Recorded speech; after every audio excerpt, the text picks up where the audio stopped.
एक समय की बात है। एक घने जंगल में एक शेर और एक चूहा रहते थे। जंगल की हरियाली के बीच एक दिन शेर आराम से सो रहा था और उसी समय चूहा खेलते हुए उसके पास से गुजरा। चूहे की चंचलता और शरारत शेर के गुस्से को भड़काने में सफल रही। गुस्से में आकर शेर ने तुरंत चूहे को पकड़ लिया। चूहा अपनी छोटी सी जान के लिए डरा हुआ जीवन की भीख मांगने लगा।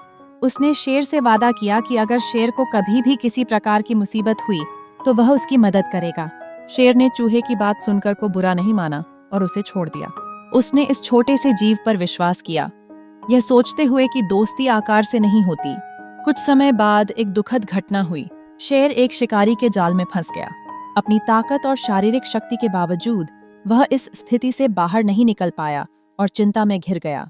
लेकिन चूहा उस समय उसके पास आया जब सब कुछ खत्म होता हुआ लग रहा था।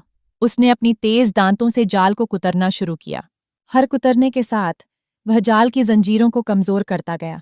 चूहे की मेहनत रंग लाई और कुछ ही पल में शेर जाल से आजाद हो गया। इस घटना ने दोनों के बीच गहरी मित्रता स्थापित की। उनके दिलों ने सीखा कि आकार में छोटे जीव भी बड़े काम कर सकते हैं। इस तरह शेर और चूहा दोस्त बन गए और उन्होंने दिखाया कि सच्ची दोस्ती का कोई आकार नहीं होता, बल्कि यह विश्वास और एक दूसरे के साथ खड़े होने से बनती है। इस मित्रता ने एक महत्वपूर्ण शिक्षा दी कि कभी भी छोटे जीवों को हल्के में नहीं लेना चाहिए, क्योंकि वे भी कठिन समय में बड़े सहयोगी हो सकते हैं। इस प्रकार शेर और चूहा एक दूसरे की मदद करते रहे और जंगल में अपने अपने तरीके से जीवन बिताते रहे, यह साबित करते हुए कि असली दोस्ती सब कुछ सहती है।